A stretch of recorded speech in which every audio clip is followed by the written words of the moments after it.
जब अन्याय और भेदभाव समाज की जड़ों में घर कर जाए, तब एक आवाज उठती है जो सदियों की चुप्पी को तोड़ देती है।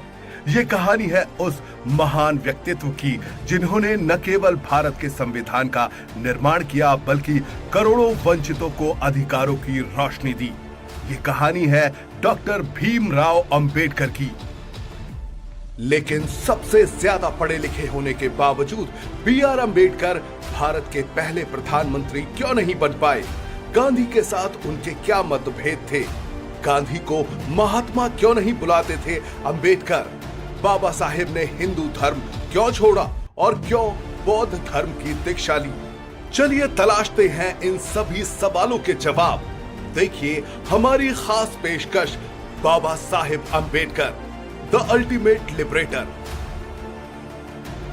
14 अप्रैल 1991 को मध्य प्रदेश के महू में जन्मे भीमराव अंबेडकर का जीवन संघर्ष, शिक्षा और सामाजिक न्याय का प्रतीक है। उन्होंने दिखाया कि कलम तलवार से भी अधिक शक्तिशाली हो सकती है।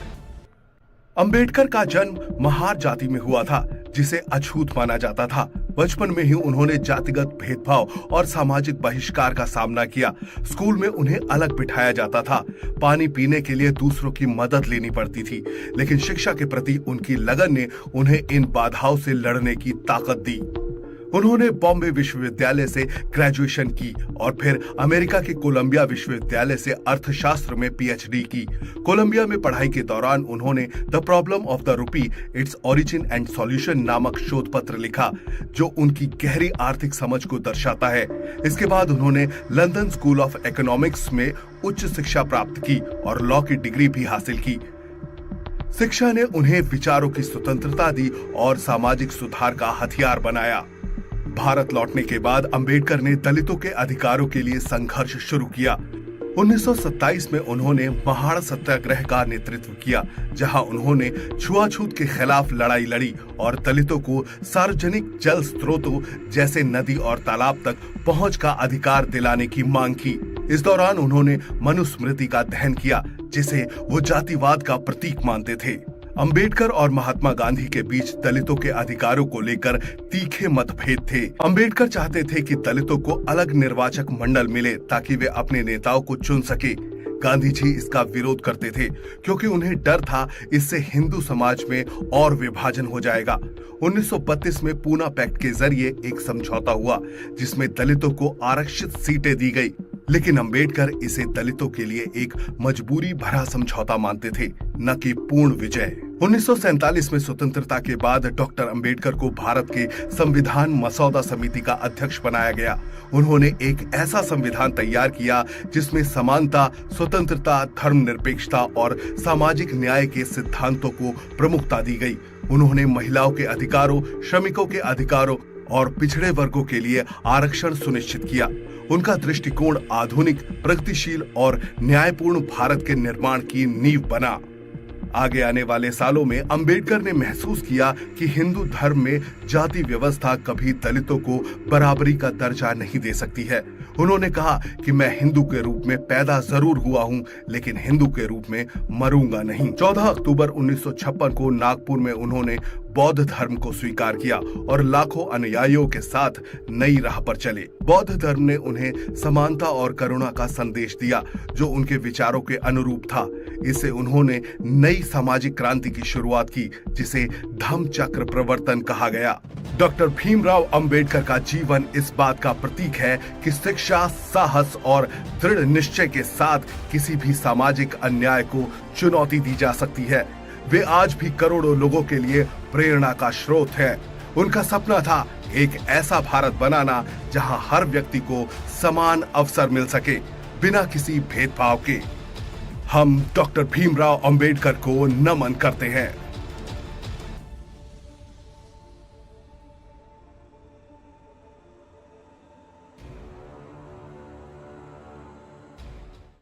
ये कहानी है उस शख्स की जिसने जात पात के घोर अंधेरे में उम्मीद की एक लौ जलाई, जिसने समाज के सबसे दबे कुचले लोगों को इंसान होने का हक दिलाया। उनका नाम है ज्योतिराव गोविंदराव फुले। दुनिया उन्हें महात्मा फुले कहकर पुकारती है। हालांकि उनकी विचारधारा में महात्मा से ज्यादा एक क्रांतिकारी की झलक मिलती है। ज्योतिबा फुले को किसने दिया महात्मा का नाम? फुले ने ऐसा क्या किया जो B.R. अम्बेडकर ने उन्हें अपना गुरु माना? कौन थे वो लोग जिन्होंने फुले का विरोध किया? चलिए जानते हैं इन सभी सवालों के जवाब हमारी खास पेशकश ज्योतिबा फुले मजलूमों का मसीहा में।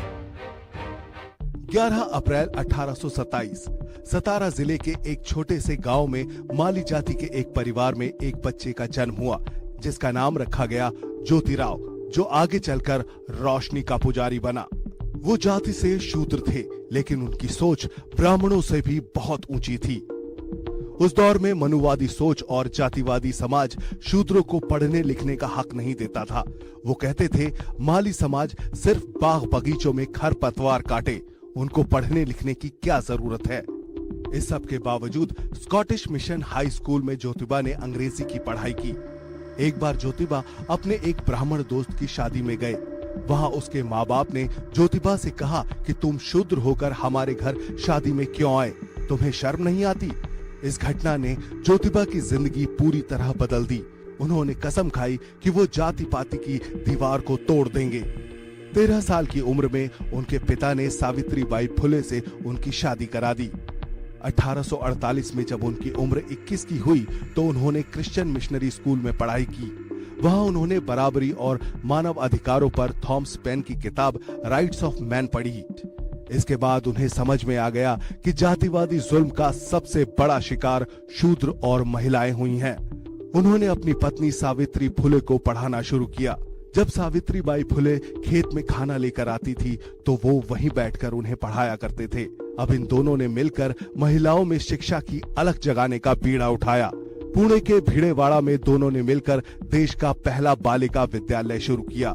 ऊंची जाति के लोगों ने उनका विरोध किया, उन्हें गालियां दी, पत्थर फेंके, उनको घर से निकाल दिया।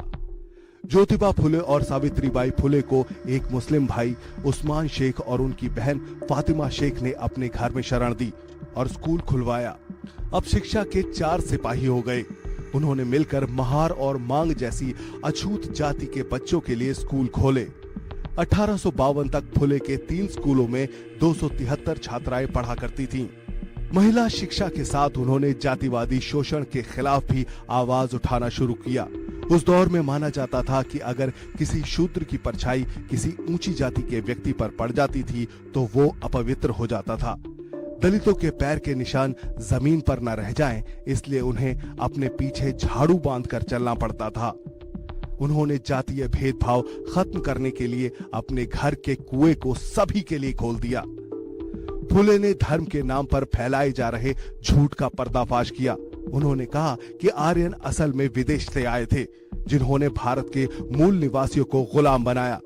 1873 में उन्होंने सत्य शोधक समाज यानी सच की तलाश करने वाले समाज की स्थापना की, जहां ऊंच नीच का भेदभाव नहीं होता था। फुले ने दास्ता पर गुलामगिरी और किसानों पर होने वाले शोषण पर श्वेत कार्याचा आसूड़ जैसी कालजयी किताबें लिखी। 1882 में शिक्षा आयोग के सामने उन्होंने हर गांव में स्कूल खोलने का प्रस्ताव दिया और कहा कि हर हाथ में किताब होनी चाहिए और सबको इज्जत से जीने का अधिकार मिलना चाहिए। समाज को बदलने की उनकी सोच को देखते हुए 1888 में मुंबई में एक कार्यक्रम में समाज सेवी विट्ठल राव कृष्ण जी ने उन्हें महात्मा की उपाधि से नवाजा। इसी साल दुर्भाग्य से उन्हें पैरालिसिस अटैक हुआ और वो लकवाग्रस्त हो गए। 1890 में उन्होंने दुनिया को अलविदा कह दिया। वो तो चले गए, लेकिन उनका सत्य शोधक समाज का सपना आज भी जिंदा है। भारत माँ के ऐसे सपूत को हम कोटि कोटि नमन करते हैं। अगर आप भी ज्योतिबा की मशाल को आगे बढ़ाना चाहते हैं तो इस वीडियो को जरूर शेयर करें और कमेंट में लिखें जय महात्मा फुले, क्योंकि असमानता और जातिवाद के खिलाफ लड़ाई आज भी जारी है। जब भी हम आजादी, बराबरी और हक की बात करते हैं, एक युग पुरुष की तस्वीर उभरती है जिसने अन्याय और सामाजिक शोषण के खिलाफ हल्ला बोला। वो एक व्यक्ति नहीं थे, एक जीती जागती विचारधारा थे। एक आंदोलन थे जिसने दकियानूसी सोच को तोड़ने, समाज में बराबरी कायम करने और महिला अधिकारों के लिए अपनी पूरी जिंदगी लगा दी। उस शख्स का नाम है पेरियार इरोड वेंकट रामासामी। लेकिन पेरियार ने हिंदू धर्म को क्यों छोड़ा और नास्तिकता के रास्ते पर क्यों चले? उन्होंने गांधी और कांग्रेस को क्यों अलविदा कहा? कैसे उन्होंने दलित आरक्षण का मजबूत रास्ता तैयार किया? कैसे उन्होंने धर्मांधता और रूढ़िवादिता को तोड़ते हुए तार्किक सोच को आगे बढ़ाया? चलिए तलाश करते हैं इन सभी सवालों के जवाब हमारी खास पेशकश पेरियार अ रैशनलिस्ट में। पेरियार का जन्म 17 सितंबर 1879 को तमिलनाडु के इरोड में एक संपन्न परिवार में हुआ। बचपन से ही वो अपने घर में होने वाले भजन कीर्तन और धार्मिक कर्मकांडों पर सवाल उठाते थे। जब वो थोड़े बड़े हुए तो उन्होंने बाल विवाह, देवदासी प्रथा और दहेज प्रथा को गलत बताना शुरू किया। युवावस्था तक वो दलितों के साथ होने वाले छुआछूत और वर्ण व्यवस्था के कट्टर विरोधी बन चुके थे। पेरियार ने एक बार एक ब्राह्मण के खिलाफ पुलिस को गवाही दे दी, जिससे वो गिरफ्तार हो गया। इससे नाराज होकर उनके पिता ने उन्हें पीटा और उन्होंने घर छोड़ दिया। वो काशी की यात्रा पर निकल गए। वहां भूख लगने पर उन्होंने ब्राह्मणों के लिए हो रहे मुफ्त भोज में खाना खाने की कोशिश की, लेकिन उन्हें भिखारी कहकर भगा दिया गया।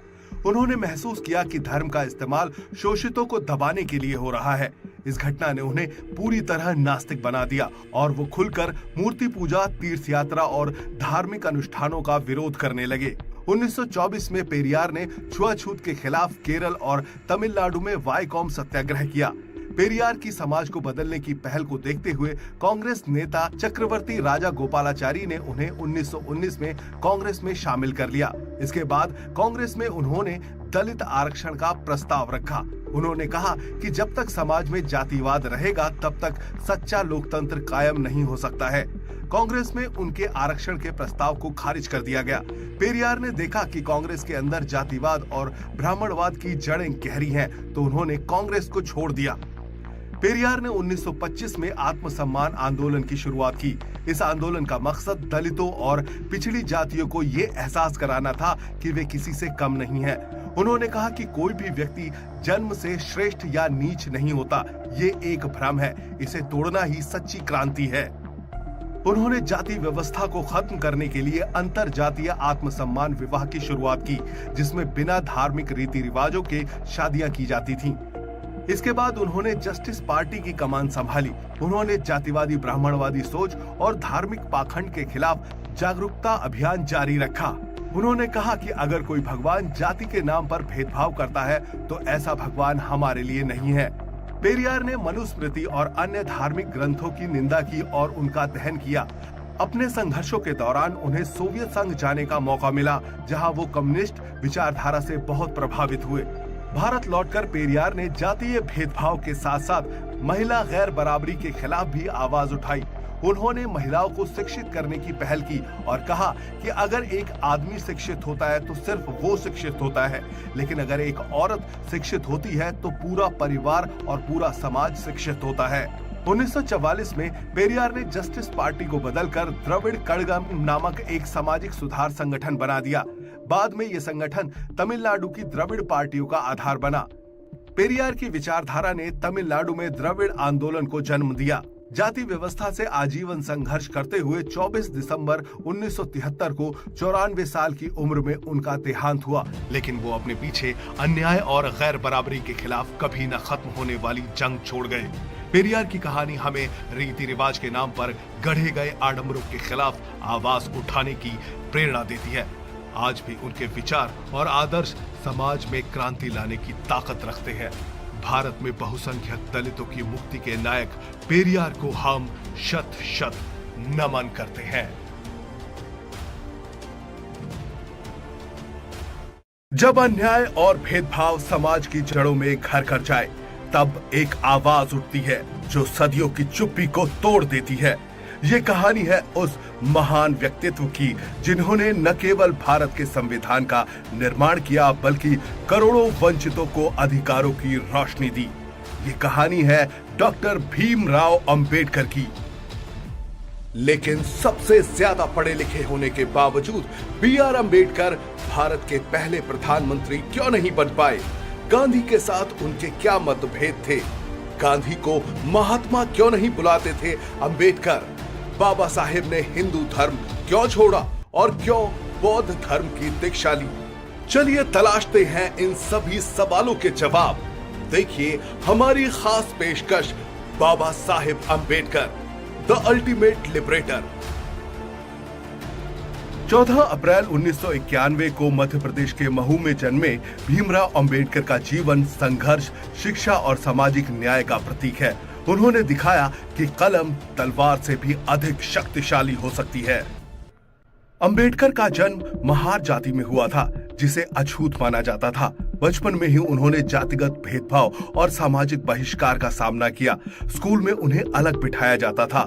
पानी पीने के लिए दूसरों की मदद लेनी पड़ती थी, लेकिन शिक्षा के प्रति उनकी लगन ने उन्हें इन बाधाओं से लड़ने की ताकत दी। उन्होंने बॉम्बे विश्वविद्यालय से ग्रेजुएशन की और फिर अमेरिका के कोलंबिया विश्वविद्यालय से अर्थशास्त्र में PhD की। कोलंबिया में पढ़ाई के दौरान उन्होंने the problem of the rupee, its origin and solution नामक शोध पत्र लिखा, जो उनकी गहरी आर्थिक समझ को दर्शाता है। इसके बाद उन्होंने लंदन स्कूल ऑफ इकोनॉमिक्स में उच्च शिक्षा प्राप्त की और लॉ की डिग्री भी हासिल की। शिक्षा ने उन्हें विचारों की स्वतंत्रता दी और सामाजिक सुधार का हथियार बनाया।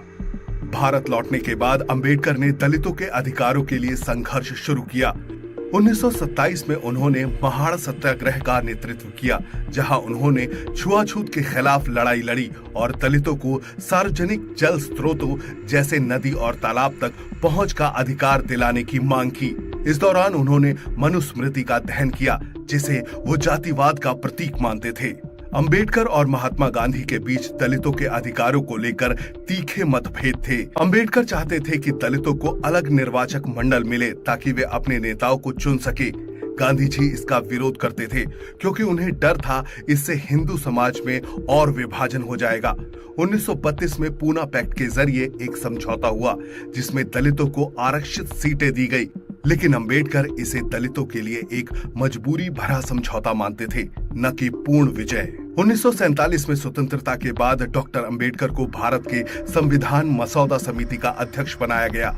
उन्होंने एक ऐसा संविधान तैयार किया जिसमें समानता, स्वतंत्रता, धर्मनिरपेक्षता और सामाजिक न्याय के सिद्धांतों को प्रमुखता दी गई। उन्होंने महिलाओं के अधिकारों, श्रमिकों के अधिकारों और पिछड़े वर्गों के लिए आरक्षण सुनिश्चित किया। उनका दृष्टिकोण आधुनिक, प्रगतिशील और न्यायपूर्ण भारत के निर्माण की नींव बना। आगे आने वाले सालों में अंबेडकर ने महसूस किया कि हिंदू धर्म में जाति व्यवस्था कभी दलितों को बराबरी का दर्जा नहीं दे सकती है। उन्होंने कहा कि मैं हिंदू के रूप में पैदा जरूर हुआ हूं, लेकिन हिंदू के रूप में मरूंगा नहीं। 14 अक्टूबर 1956 को नागपुर में उन्होंने बौद्ध धर्म को स्वीकार किया और लाखों अनुयायियों के साथ नई राह पर चले। बौद्ध धर्म ने उन्हें समानता और करुणा का संदेश दिया, जो उनके विचारों के अनुरूप था। इससे उन्होंने नई सामाजिक क्रांति की शुरुआत की, जिसे धम्म चक्र प्रवर्तन कहा गया। डॉक्टर भीमराव अंबेडकर का जीवन इस बात का प्रतीक है कि शिक्षा, साहस और दृढ़ निश्चय के साथ किसी भी सामाजिक अन्याय को चुनौती दी जा सकती है। वे आज भी करोड़ों लोगों के लिए प्रेरणा का स्रोत है। उनका सपना था एक ऐसा भारत बनाना जहां हर व्यक्ति को समान अवसर मिल सके, बिना किसी भेदभाव के। हम डॉक्टर भीमराव अंबेडकर को नमन करते हैं।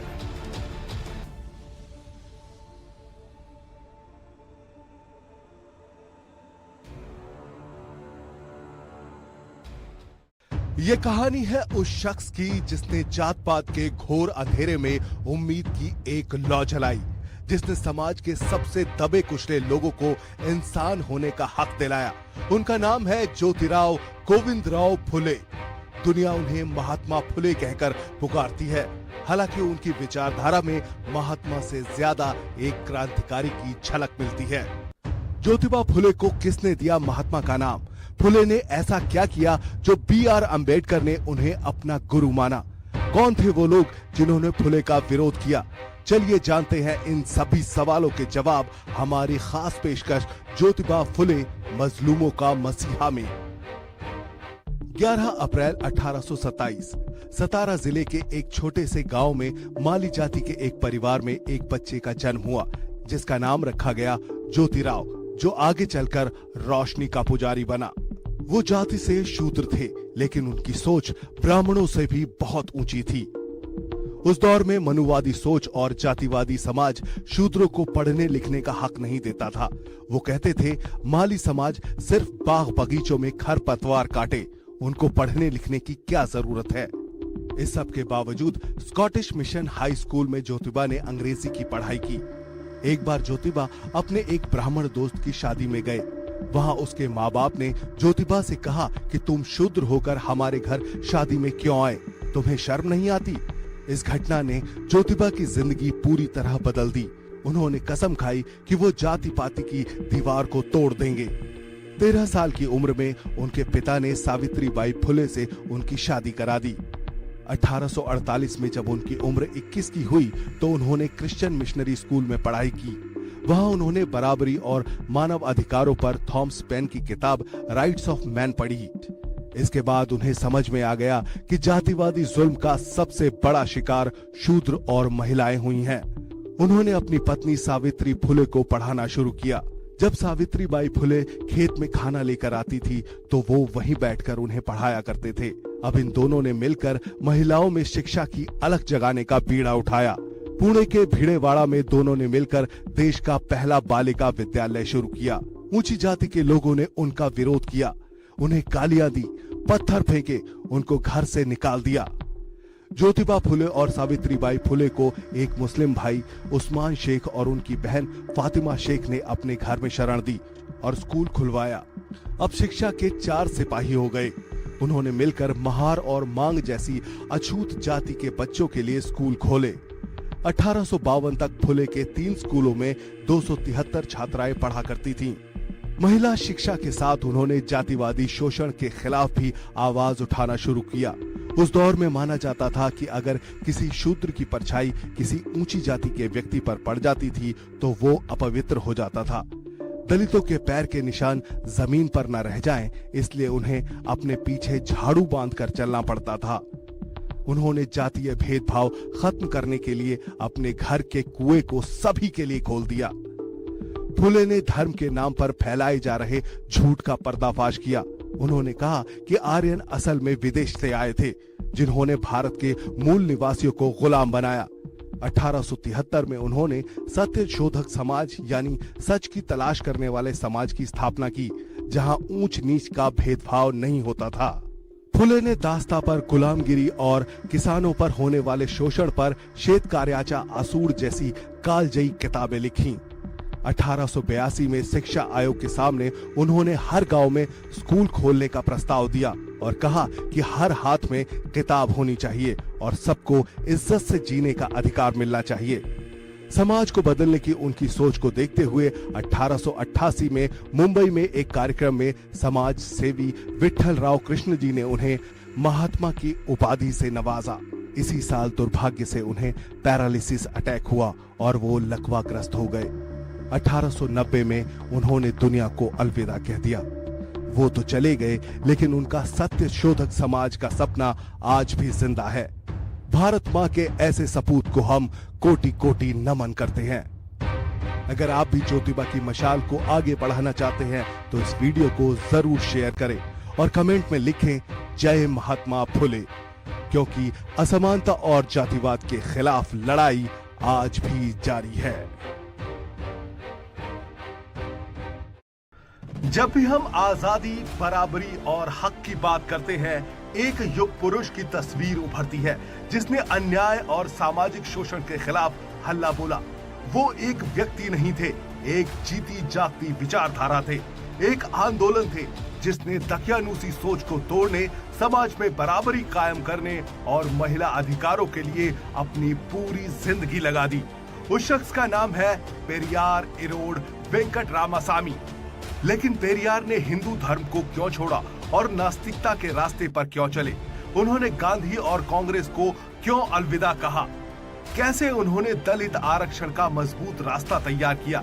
कैसे उन्होंने धर्मांधता और रूढ़िवादिता को तोड़ते हुए तार्किक सोच को आगे बढ़ाया? चलिए तलाश करते हैं इन सभी सवालों के जवाब हमारी खास पेशकश पेरियार अ रैशनलिस्ट में। पेरियार का जन्म 17 सितंबर 1879 को तमिलनाडु के इरोड में एक संपन्न परिवार में हुआ। बचपन से ही वो अपने घर में होने वाले भजन कीर्तन और धार्मिक कर्मकांडों पर सवाल उठाते थे। जब वो थोड़े बड़े हुए तो उन्होंने बाल विवाह, देवदासी प्रथा और दहेज प्रथा को गलत बताना शुरू किया। युवावस्था तक वो दलितों के साथ होने वाले छुआछूत और वर्ण व्यवस्था के कट्टर विरोधी बन चुके थे। पेरियार ने एक बार एक ब्राह्मण के खिलाफ पुलिस को गवाही दे दी, जिससे वो गिरफ्तार हो गया। इससे नाराज होकर उनके पिता ने उन्हें पीटा और उन्होंने घर छोड़ दिया। वो काशी की यात्रा पर निकल गए। वहां भूख लगने पर उन्होंने ब्राह्मणों के लिए हो रहे मुफ्त भोज में खाना खाने की कोशिश की, लेकिन उन्हें भिखारी कहकर भगा दिया गया। उन्होंने महसूस किया कि धर्म का इस्तेमाल शोषितों को दबाने के लिए हो रहा है।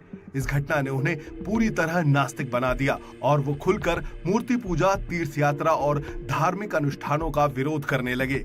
1924 में पेरियार ने छुआछूत के खिलाफ केरल और तमिलनाडु में वाईकॉम सत्याग्रह किया।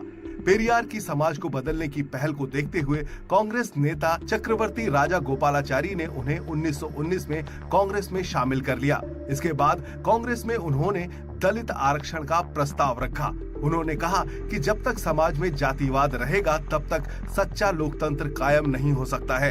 कांग्रेस में उनके आरक्षण के प्रस्ताव को खारिज कर दिया गया। पेरियार ने देखा कि कांग्रेस के अंदर जातिवाद और ब्राह्मणवाद की जड़ें गहरी हैं, तो उन्होंने कांग्रेस को छोड़ दिया। पेरियार ने 1925 में आत्मसम्मान आंदोलन की शुरुआत की। इस आंदोलन का मकसद दलितों और पिछड़ी जातियों को ये एहसास कराना था कि वे किसी से कम नहीं हैं। उन्होंने कहा कि कोई भी व्यक्ति जन्म से श्रेष्ठ या नीच नहीं होता, ये एक भ्रम है। इसे तोड़ना ही सच्ची क्रांति है। उन्होंने जाति व्यवस्था को खत्म करने के लिए अंतर जातीय आत्मसम्मान विवाह की शुरुआत की, जिसमें बिना धार्मिक रीति रिवाजों के शादियां की जाती थीं। इसके बाद उन्होंने जस्टिस पार्टी की कमान संभाली। उन्होंने जातिवादी ब्राह्मणवादी सोच और धार्मिक पाखंड के खिलाफ जागरूकता अभियान जारी रखा। उन्होंने कहा कि अगर कोई भगवान जाति के नाम पर भेदभाव करता है तो ऐसा भगवान हमारे लिए नहीं है।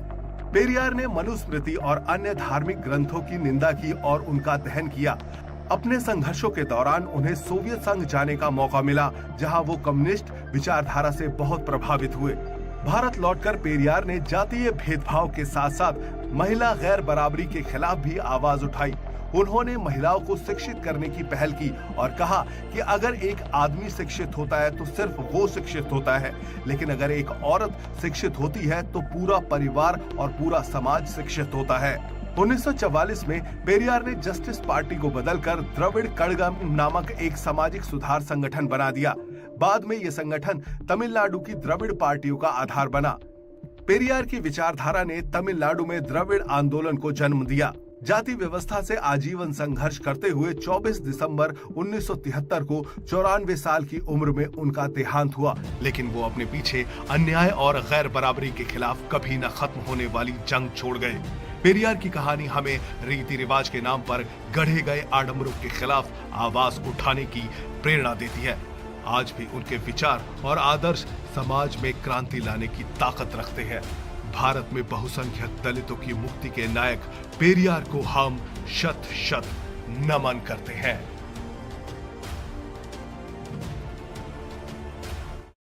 जब अन्याय और भेदभाव समाज की जड़ों में घर कर जाए, तब एक आवाज उठती है जो सदियों की चुप्पी को तोड़ देती है। ये कहानी है उस महान व्यक्तित्व की जिन्होंने न केवल भारत के संविधान का निर्माण किया, बल्कि करोड़ों वंचितों को अधिकारों की रोशनी दी। ये कहानी है डॉक्टर भीमराव अंबेडकर की। लेकिन सबसे ज्यादा पढ़े लिखे होने के बावजूद B.R. अंबेडकर भारत के पहले प्रधानमंत्री क्यों नहीं बन पाए? गांधी के साथ उनके क्या मतभेद थे? गांधी को महात्मा क्यों नहीं बुलाते थे अंबेडकर? बाबा साहेब ने हिंदू धर्म क्यों छोड़ा और क्यों बौद्ध धर्म की दीक्षा ली? चलिए तलाशते हैं इन सभी सवालों के जवाब। देखिए हमारी खास पेशकश Baba Saheb Ambedkar, the ultimate liberator. 14 अप्रैल 1991 को मध्य प्रदेश के महू में जन्मे भीमराव अंबेडकर का जीवन संघर्ष, शिक्षा और सामाजिक न्याय का प्रतीक है। उन्होंने दिखाया कि कलम तलवार से भी अधिक शक्तिशाली हो सकती है। अंबेडकर का जन्म महार जाति में हुआ था, जिसे अछूत माना जाता था। बचपन में ही उन्होंने जातिगत भेदभाव और सामाजिक बहिष्कार का सामना किया। स्कूल में उन्हें अलग बिठाया जाता था। पानी पीने के लिए दूसरों की मदद लेनी पड़ती थी, लेकिन शिक्षा के प्रति उनकी लगन ने उन्हें इन बाधाओं से लड़ने की ताकत दी। उन्होंने बॉम्बे विश्वविद्यालय से ग्रेजुएशन की और फिर अमेरिका के कोलंबिया विश्वविद्यालय से अर्थशास्त्र में पीएचडी की। कोलंबिया में पढ़ाई के दौरान उन्होंने the problem of the rupee, its origin and solution नामक शोध पत्र लिखा, जो उनकी गहरी आर्थिक समझ को दर्शाता है। इसके बाद उन्होंने लंदन स्कूल ऑफ इकोनॉमिक्स में उच्च शिक्षा प्राप्त की और लॉ की डिग्री भी हासिल की। शिक्षा ने उन्हें विचारों की स्वतंत्रता दी और सामाजिक सुधार का हथियार बनाया। भारत लौटने के बाद अंबेडकर ने दलितों के अधिकारों के लिए संघर्ष शुरू किया। 1927 में उन्होंने महाड़ सत्याग्रह का नेतृत्व किया, जहां उन्होंने छुआछूत के खिलाफ लड़ाई लड़ी और दलितों को सार्वजनिक जल स्रोतों जैसे नदी और तालाब तक पहुंच का अधिकार दिलाने की मांग की। इस दौरान उन्होंने मनुस्मृति का दहन किया, जिसे वो जातिवाद का प्रतीक मानते थे। अंबेडकर और महात्मा गांधी के बीच दलितों के अधिकारों को लेकर तीखे मतभेद थे। अंबेडकर चाहते थे कि दलितों को अलग निर्वाचक मंडल मिले ताकि वे अपने नेताओं को चुन सके।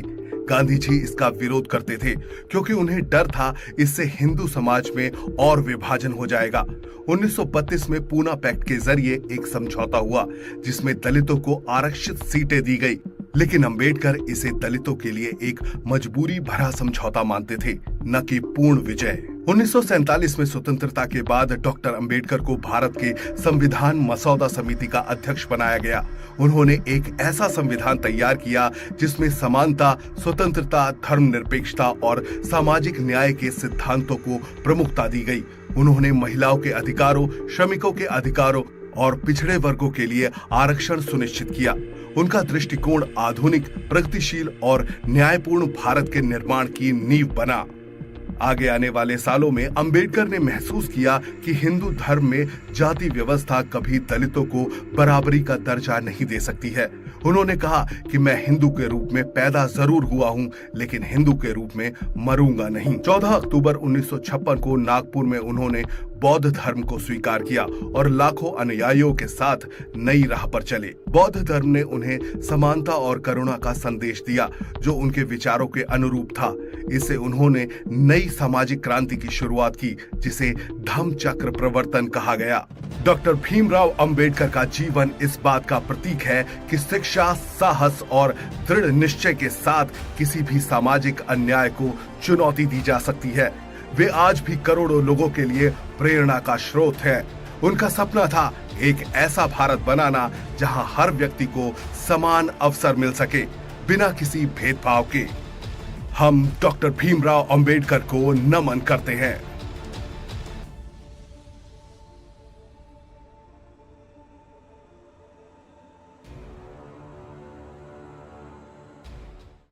ये कहानी है उस शख्स की जिसने जात पात के घोर अंधेरे में उम्मीद की एक लौ जलाई, जिसने समाज के सबसे दबे कुचले लोगों को इंसान होने का हक दिलाया।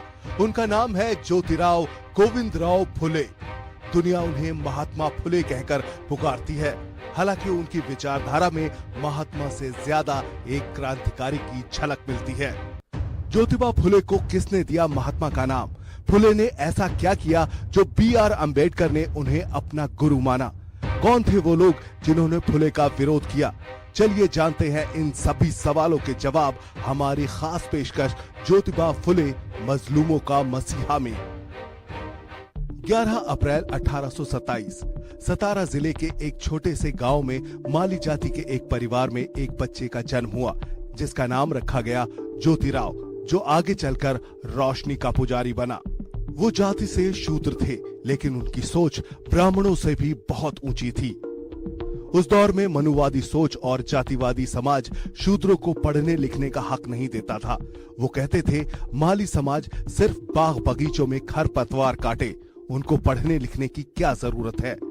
इस सब के बावजूद स्कॉटिश मिशन हाई स्कूल में ज्योतिबा ने अंग्रेजी की पढ़ाई की। एक बार ज्योतिबा अपने एक ब्राह्मण दोस्त की शादी में गए। वहां उसके माँ बाप ने ज्योतिबा से कहा कि तुम शूद्र होकर हमारे घर शादी में क्यों आए, तुम्हें शर्म नहीं आती? इस घटना ने ज्योतिबा की जिंदगी पूरी तरह बदल दी। उन्होंने कसम खाई कि वो जाति पाति की दीवार को तोड़ देंगे। 13 साल की उम्र में उनके पिता ने सावित्रीबाई फुले से उनकी शादी करा दी। 1848 में जब उनकी उम्र 21 की हुई तो उन्होंने क्रिश्चियन मिशनरी स्कूल में पढ़ाई की। वहां उन्होंने बराबरी और मानव अधिकारों पर थॉमस पेन की किताब राइट्स ऑफ मैन पढ़ी। इसके बाद उन्हें समझ में आ गया कि जातिवादी जुल्म का सबसे बड़ा शिकार शूद्र और महिलाएं हुई हैं। उन्होंने अपनी पत्नी सावित्री फुले को पढ़ाना शुरू किया। जब सावित्रीबाई फुले खेत में खाना लेकर आती थी तो वो वहीं बैठकर उन्हें पढ़ाया करते थे। अब इन दोनों ने मिलकर महिलाओं में शिक्षा की अलख जगाने का बीड़ा उठाया। पुणे के भिड़ेवाड़ा में दोनों ने मिलकर देश का पहला बालिका विद्यालय शुरू किया। ऊंची जाति के लोगों ने उनका विरोध किया, उन्हें गालियां दी, पत्थर फेंके, उनको घर से निकाल दिया। ज्योतिबा फुले और सावित्रीबाई फुले को एक मुस्लिम भाई उस्मान शेख और उनकी बहन फातिमा शेख ने अपने घर में शरण दी और स्कूल खुलवाया। अब शिक्षा के 4 सिपाही हो गए। उन्होंने मिलकर महार और मांग जैसी अछूत जाति के बच्चों के लिए स्कूल खोले। 1852 तक फुले के 3 स्कूलों में 273 छात्राएं पढ़ा करती थीं। महिला शिक्षा के साथ उन्होंने जातिवादी शोषण के खिलाफ भी आवाज उठाना शुरू किया। उस दौर में माना जाता था कि अगर किसी शूद्र की परछाई किसी ऊंची जाति के व्यक्ति पर पड़ जाती थी तो वो अपवित्र हो जाता था। दलितों के पैर के निशान जमीन पर न रह जाएं, इसलिए उन्हें अपने पीछे झाड़ू बांधकर चलना पड़ता था। उन्होंने जातीय भेदभाव खत्म करने के लिए अपने घर के कुएं को सभी के लिए खोल दिया। फुले ने धर्म के नाम पर फैलाए जा रहे झूठ का पर्दाफाश किया। उन्होंने कहा कि आर्यन असल में विदेश से आए थे, जिन्होंने भारत के मूल निवासियों को गुलाम बनाया। 1873 में उन्होंने सत्य शोधक समाज यानी सच की तलाश करने वाले समाज की स्थापना की, जहां ऊंच नीच का भेदभाव नहीं होता था। फुले ने दास्ता पर गुलामगिरी और किसानों पर होने वाले शोषण पर श्वेत कार्याचा असूर जैसी कालजयी किताबें लिखी। 1882 में शिक्षा आयोग के सामने उन्होंने हर गांव में स्कूल खोलने का प्रस्ताव दिया और कहा कि हर हाथ में किताब होनी चाहिए और सबको इज्जत से जीने का अधिकार मिलना चाहिए। समाज को बदलने की उनकी सोच को देखते हुए 1888 में मुंबई में एक कार्यक्रम में समाज सेवी विट्ठल राव कृष्ण जी ने उन्हें महात्मा की उपाधि से नवाजा। इसी साल दुर्भाग्य से उन्हें पैरालिसिस अटैक हुआ और वो लकवाग्रस्त हो गए। 1890 में उन्होंने दुनिया को अलविदा कह दिया। वो तो चले गए, लेकिन उनका सत्य शोधक समाज का सपना आज भी जिंदा है। भारत माँ के ऐसे सपूत को हम कोटि कोटि नमन करते हैं। अगर आप भी ज्योतिबा की मशाल को आगे बढ़ाना चाहते हैं तो इस वीडियो को जरूर शेयर करें और कमेंट में लिखें जय महात्मा फुले, क्योंकि असमानता और जातिवाद के खिलाफ लड़ाई आज भी जारी है। जब भी हम आजादी, बराबरी और हक की बात करते हैं, एक युग पुरुष की तस्वीर उभरती है जिसने अन्याय और सामाजिक शोषण के खिलाफ हल्ला बोला। वो एक व्यक्ति नहीं थे, एक जीती जागती विचारधारा थे, एक आंदोलन थे जिसने दकियानूसी सोच को तोड़ने, समाज में बराबरी कायम करने और महिला अधिकारों के लिए अपनी पूरी जिंदगी लगा दी। उस शख्स का नाम है पेरियार इरोड वेंकट रामासामी। लेकिन पेरियार ने हिंदू धर्म को क्यों छोड़ा और नास्तिकता के रास्ते पर क्यों चले? उन्होंने गांधी और कांग्रेस को क्यों अलविदा कहा? कैसे उन्होंने दलित आरक्षण का मजबूत रास्ता तैयार किया? कैसे उन्होंने धर्मांधता और रूढ़िवादिता को तोड़ते हुए तार्किक सोच को आगे बढ़ाया? चलिए तलाश करते हैं इन सभी सवालों के जवाब हमारी खास पेशकश पेरियार अ रैशनलिस्ट में। पेरियार का जन्म 17 सितंबर 1879 को तमिलनाडु के इरोड में एक संपन्न परिवार में हुआ। बचपन से ही वो अपने घर में होने वाले भजन कीर्तन और धार्मिक कर्मकांडों पर सवाल उठाते थे। जब वो थोड़े बड़े हुए तो उन्होंने बाल विवाह, देवदासी प्रथा और दहेज प्रथा को गलत बताना शुरू किया। युवावस्था तक वो दलितों के साथ होने वाले छुआछूत और वर्ण व्यवस्था के कट्टर विरोधी बन चुके थे। पेरियार ने एक बार एक ब्राह्मण के खिलाफ पुलिस को गवाही दे दी, जिससे वो गिरफ्तार हो गया। इससे नाराज होकर उनके पिता ने उन्हें पीटा और उन्होंने घर छोड़ दिया। वो काशी की यात्रा पर निकल गए। वहां भूख लगने पर उन्होंने ब्राह्मणों के लिए हो रहे मुफ्त भोज में खाना खाने की कोशिश की, लेकिन उन्हें भिखारी कहकर भगा दिया गया। उन्होंने महसूस किया कि धर्म का इस्तेमाल शोषितों को दबाने के लिए हो रहा है। इस घटना ने उन्हें पूरी तरह नास्तिक बना दिया और वो खुलकर मूर्ति पूजा, तीर्थ यात्रा और धार्मिक अनुष्ठानों का विरोध करने लगे। 1924 में पेरियार ने छुआछूत के खिलाफ केरल और तमिलनाडु में वाईकॉम सत्याग्रह किया। पेरियार की समाज को बदलने की पहल को देखते हुए कांग्रेस नेता चक्रवर्ती राजा गोपालाचारी ने उन्हें 1919 में कांग्रेस में शामिल कर लिया। इसके बाद कांग्रेस में उन्होंने दलित आरक्षण का प्रस्ताव रखा। उन्होंने कहा कि जब तक समाज में जातिवाद रहेगा तब तक सच्चा लोकतंत्र कायम नहीं हो सकता है। कांग्रेस में उनके आरक्षण के प्रस्ताव को खारिज कर दिया गया। पेरियार ने देखा कि कांग्रेस के अंदर जातिवाद और ब्राह्मणवाद की जड़ें गहरी हैं, तो उन्होंने कांग्रेस को छोड़ दिया। पेरियार ने 1925 में आत्मसम्मान आंदोलन की शुरुआत की। इस आंदोलन का मकसद दलितों और पिछड़ी जातियों को ये एहसास कराना था कि वे किसी से कम नहीं हैं। उन्होंने कहा कि कोई भी व्यक्ति जन्म से श्रेष्ठ या नीच नहीं होता, ये एक भ्रम है। इसे तोड़ना ही सच्ची क्रांति है। उन्होंने जाति व्यवस्था को खत्म करने के लिए अंतर जातीय आत्मसम्मान विवाह की शुरुआत की, जिसमें बिना धार्मिक रीति रिवाजों के शादियां की जाती थीं। इसके बाद उन्होंने जस्टिस पार्टी की कमान संभाली। उन्होंने जातिवादी ब्राह्मणवादी सोच और धार्मिक पाखंड के खिलाफ जागरूकता अभियान जारी रखा। उन्होंने कहा कि अगर कोई भगवान जाति के नाम पर भेदभाव करता है तो ऐसा भगवान हमारे लिए नहीं है। पेरियार ने मनुस्मृति और अन्य धार्मिक ग्रंथों की निंदा की और उनका दहन किया। अपने संघर्षों के दौरान उन्हें सोवियत संघ जाने का मौका मिला, जहां वो कम्युनिस्ट विचारधारा से बहुत प्रभावित हुए। भारत लौटकर पेरियार ने जातीय भेदभाव के साथ साथ महिला गैर बराबरी के खिलाफ भी आवाज उठाई। उन्होंने महिलाओं को शिक्षित करने की पहल की और कहा कि अगर एक आदमी शिक्षित होता है तो सिर्फ वो शिक्षित होता है, लेकिन अगर एक औरत शिक्षित होती है तो पूरा परिवार और पूरा समाज शिक्षित होता है। 1944 में पेरियार ने जस्टिस पार्टी को बदलकर द्रविड़ कड़गम नामक एक सामाजिक सुधार संगठन बना दिया। बाद में यह संगठन तमिलनाडु की द्रविड़ पार्टियों का आधार बना। पेरियार की विचारधारा ने तमिलनाडु में द्रविड़ आंदोलन को जन्म दिया। जाति व्यवस्था से आजीवन संघर्ष करते हुए 24 दिसंबर 1973 को 94 साल की उम्र में उनका देहांत हुआ, लेकिन वो अपने पीछे अन्याय और गैर बराबरी के खिलाफ कभी न खत्म होने वाली जंग छोड़ गए। पेरियार की कहानी हमें रीति रिवाज के नाम पर गढ़े गए आडंबरों के खिलाफ आवाज उठाने की प्रेरणा देती है। आज भी उनके विचार और आदर्श समाज में क्रांति लाने की ताकत रखते हैं। भारत में बहुसंख्यक दलितों की मुक्ति के नायक पेरियार को हम शत शत नमन करते हैं। जब अन्याय और भेदभाव समाज की जड़ों में घर कर जाए, तब एक आवाज उठती है जो सदियों की चुप्पी को तोड़ देती है। ये कहानी है उस महान व्यक्तित्व की जिन्होंने न केवल भारत के संविधान का निर्माण किया, बल्कि करोड़ों वंचितों को अधिकारों की रोशनी दी। ये कहानी है डॉक्टर भीमराव अंबेडकर की। लेकिन सबसे ज्यादा पढ़े लिखे होने के बावजूद B.R. अंबेडकर भारत के पहले प्रधानमंत्री क्यों नहीं बन पाए? गांधी के साथ उनके क्या मतभेद थे? गांधी को महात्मा क्यों नहीं बुलाते थे अंबेडकर? बाबा साहेब ने हिंदू धर्म क्यों छोड़ा और क्यों बौद्ध धर्म की दीक्षा ली? चलिए तलाशते हैं इन सभी सवालों के जवाब। देखिए हमारी खास पेशकश, Baba Saheb Ambedkar, the ultimate liberator.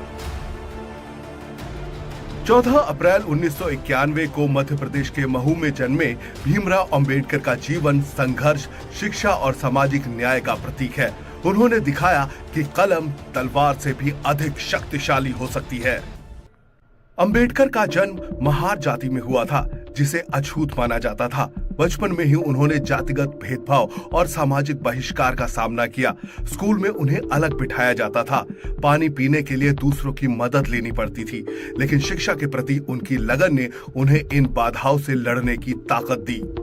उन्होंने बॉम्बे विश्वविद्यालय से ग्रेजुएशन की और फिर अमेरिका के कोलंबिया विश्वविद्यालय से अर्थशास्त्र में पीएचडी की। कोलंबिया में पढ़ाई के दौरान उन्होंने the problem of the rupee, its origin and solution नामक शोध पत्र लिखा, जो उनकी गहरी आर्थिक समझ को दर्शाता है। इसके बाद उन्होंने लंदन स्कूल ऑफ इकोनॉमिक्स में उच्च शिक्षा प्राप्त की और लॉ की डिग्री भी हासिल की। शिक्षा ने उन्हें विचारों की स्वतंत्रता दी और सामाजिक सुधार का हथियार बनाया।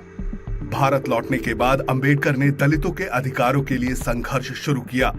1927 में उन्होंने महाड़ सत्याग्रह का नेतृत्व किया, जहां उन्होंने छुआछूत के खिलाफ लड़ाई लड़ी और दलितों को सार्वजनिक जल स्रोतों जैसे नदी और तालाब तक पहुंच का अधिकार दिलाने की मांग की। इस दौरान उन्होंने मनुस्मृति का दहन किया, जिसे वो जातिवाद का प्रतीक मानते थे। अंबेडकर और महात्मा गांधी के बीच दलितों के अधिकारों को लेकर तीखे मतभेद थे। अंबेडकर चाहते थे कि दलितों को अलग निर्वाचक मंडल मिले ताकि वे अपने नेताओं को चुन सके। गांधी जी इसका विरोध करते थे क्योंकि उन्हें डर था इससे हिंदू समाज में और विभाजन हो जाएगा। 1932 में पूना पैक्ट के जरिए एक समझौता हुआ जिसमें दलितों को आरक्षित सीटें दी गई, लेकिन अंबेडकर इसे दलितों के लिए एक मजबूरी भरा समझौता मानते थे, न कि पूर्ण विजय। 1947 में स्वतंत्रता के बाद डॉक्टर अंबेडकर को भारत के संविधान मसौदा समिति का अध्यक्ष बनाया गया। उन्होंने एक ऐसा संविधान तैयार किया जिसमें समानता, स्वतंत्रता, धर्मनिरपेक्षता और सामाजिक न्याय के सिद्धांतों को प्रमुखता दी गई। उन्होंने महिलाओं के अधिकारों, श्रमिकों के अधिकारों और पिछड़े वर्गों के लिए आरक्षण सुनिश्चित किया। उनका दृष्टिकोण आधुनिक, प्रगतिशील और न्यायपूर्ण भारत के निर्माण की नींव बना। आगे आने वाले सालों में अंबेडकर ने महसूस किया कि हिंदू धर्म में जाति व्यवस्था कभी दलितों को बराबरी का दर्जा नहीं दे सकती है। उन्होंने कहा कि मैं हिंदू के रूप में पैदा जरूर हुआ हूं, लेकिन हिंदू के रूप में मरूंगा नहीं। 14 अक्टूबर 1956 को नागपुर में उन्होंने बौद्ध धर्म को स्वीकार किया और लाखों अनुयायियों के साथ नई राह पर चले। बौद्ध धर्म ने उन्हें समानता और करुणा का संदेश दिया, जो उनके विचारों के अनुरूप था। इससे उन्होंने नई सामाजिक क्रांति की शुरुआत की, जिसे धम्म चक्र प्रवर्तन कहा गया। डॉक्टर भीमराव अंबेडकर का जीवन इस बात का प्रतीक है कि शिक्षा, साहस और दृढ़ निश्चय के साथ किसी भी सामाजिक अन्याय को चुनौती दी जा सकती है। वे आज भी करोड़ों लोगों के लिए प्रेरणा का स्रोत है। उनका सपना था एक ऐसा भारत बनाना जहां हर व्यक्ति को समान अवसर मिल सके, बिना किसी भेदभाव के। हम डॉक्टर भीमराव अंबेडकर को नमन करते हैं।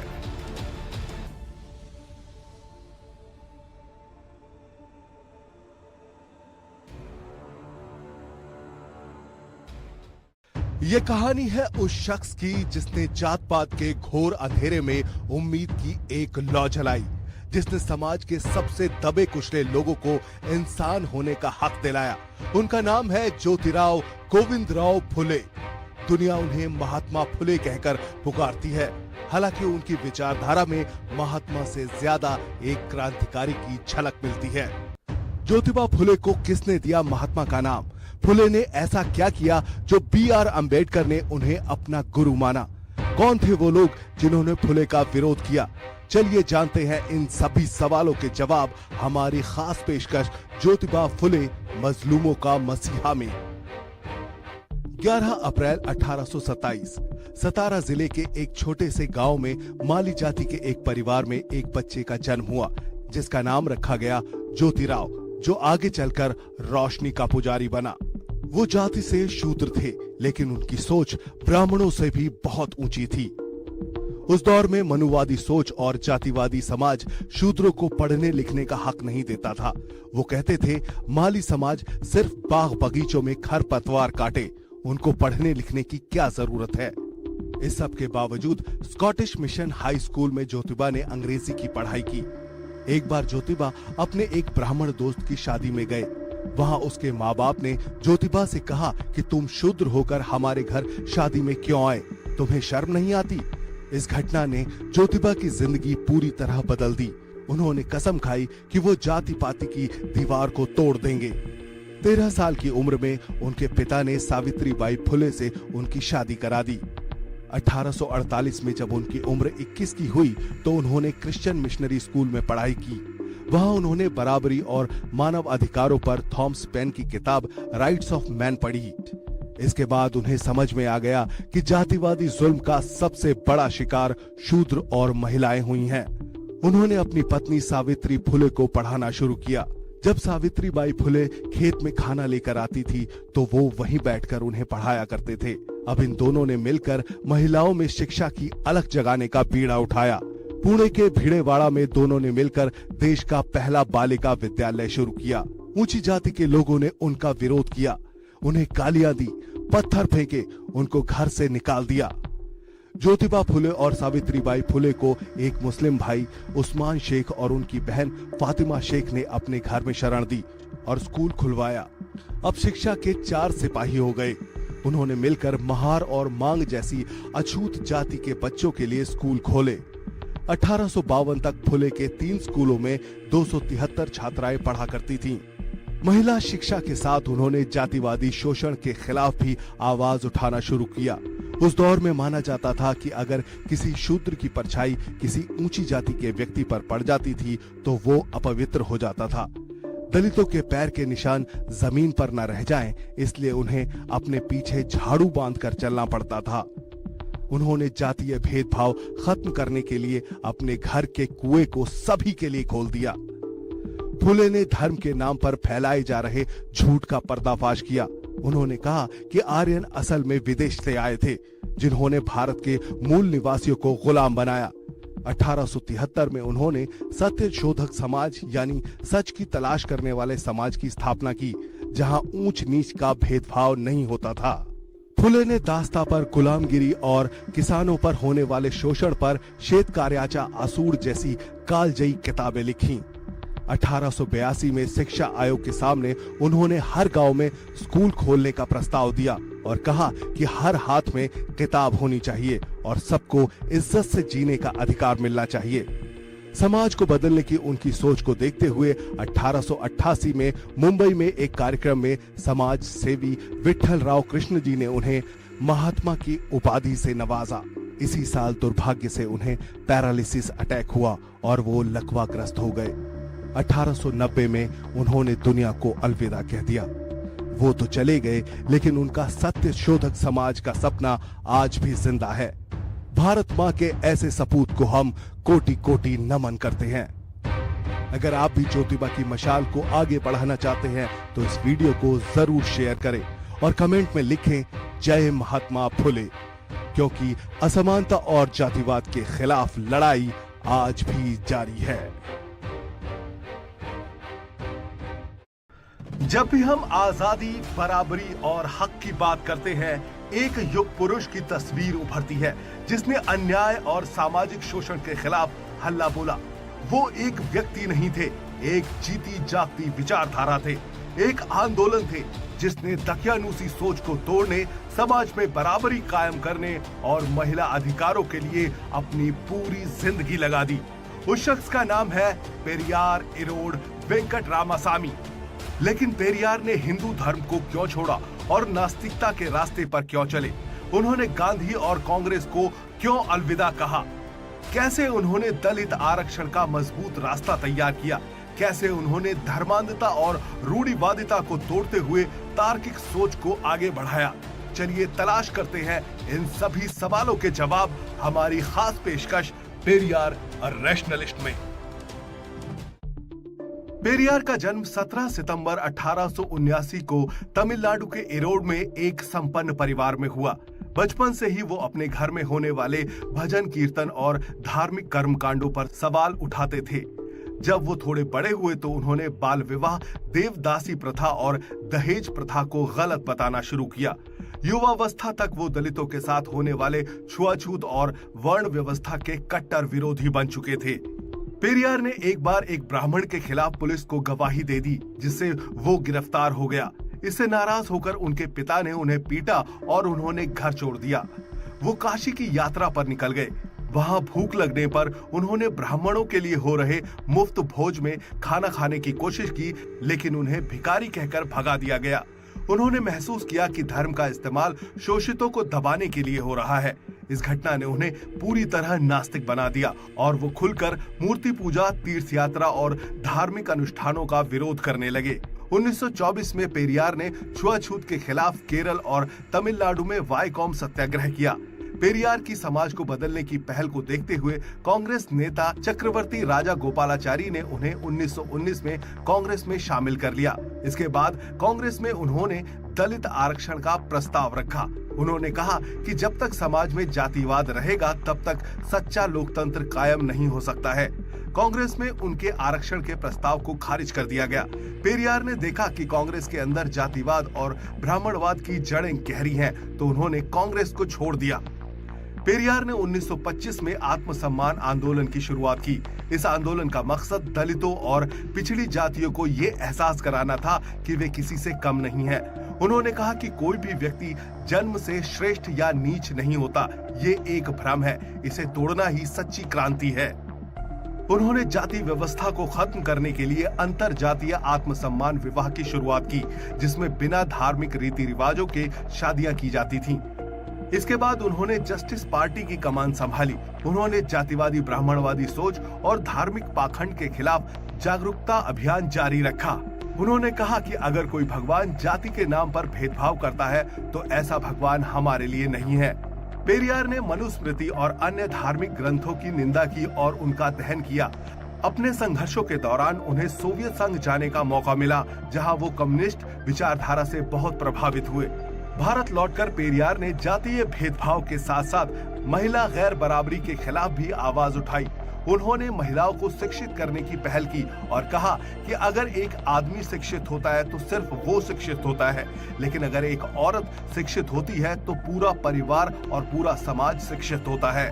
1944 में पेरियार ने जस्टिस पार्टी को बदलकर द्रविड़ कड़गम नामक एक सामाजिक सुधार संगठन बना दिया। बाद में यह संगठन तमिलनाडु की द्रविड़ पार्टियों का आधार बना।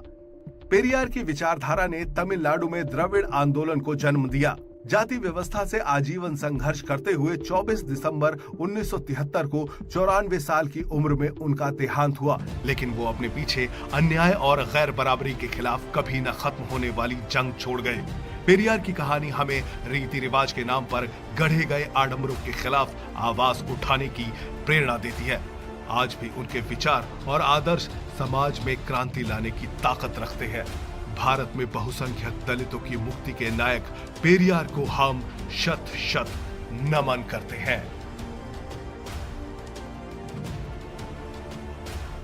जब अन्याय और भेदभाव समाज की जड़ों में घर कर जाए, तब एक आवाज उठती है जो सदियों की चुप्पी को तोड़ देती है। ये कहानी है उस महान व्यक्तित्व की जिन्होंने न केवल भारत के संविधान का निर्माण किया बल्कि करोड़ों वंचितों को अधिकारों की रोशनी दी। ये कहानी है डॉक्टर भीमराव अंबेडकर की। लेकिन सबसे ज्यादा पढ़े लिखे होने के बावजूद बी.आर. अंबेडकर भारत के पहले प्रधानमंत्री क्यों नहीं बन पाए? गांधी के साथ उनके क्या मतभेद थे? गांधी को महात्मा क्यों नहीं बुलाते थे अंबेडकर? बाबा साहेब ने हिंदू धर्म क्यों छोड़ा और क्यों बौद्ध धर्म की दीक्षा ली? चलिए तलाशते हैं इन सभी सवालों के जवाब। देखिए हमारी खास पेशकश, Baba Saheb Ambedkar, the ultimate liberator. 14 अप्रैल 1991 को मध्य प्रदेश के महू में जन्मे भीमराव अंबेडकर का जीवन संघर्ष, शिक्षा और सामाजिक न्याय का प्रतीक है। उन्होंने दिखाया कि कलम तलवार से भी अधिक शक्तिशाली हो सकती है। अंबेडकर का जन्म महार जाति में हुआ था, जिसे अछूत माना जाता था। बचपन में ही उन्होंने जातिगत भेदभाव और सामाजिक बहिष्कार का सामना किया। स्कूल में उन्हें अलग बिठाया जाता था। पानी पीने के लिए दूसरों की मदद लेनी पड़ती थी, लेकिन शिक्षा के प्रति उनकी लगन ने उन्हें इन बाधाओं से लड़ने की ताकत दी।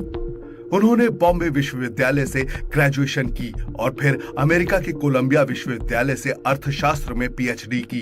कोलंबिया में पढ़ाई के दौरान उन्होंने the problem of the rupee, its origin and solution नामक शोध पत्र लिखा, जो उनकी गहरी आर्थिक समझ को दर्शाता है।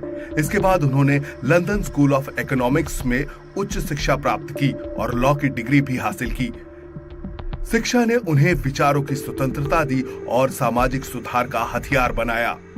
भारत लौटने के बाद अंबेडकर ने दलितों के अधिकारों के लिए संघर्ष शुरू किया। 1927 में उन्होंने महाड़ सत्याग्रह का नेतृत्व किया, जहां उन्होंने छुआछूत के खिलाफ लड़ाई लड़ी और दलितों को सार्वजनिक जल स्रोतों जैसे नदी और तालाब तक पहुंच का अधिकार दिलाने की मांग की। इस दौरान उन्होंने मनुस्मृति का दहन किया, जिसे वो जातिवाद का प्रतीक मानते थे।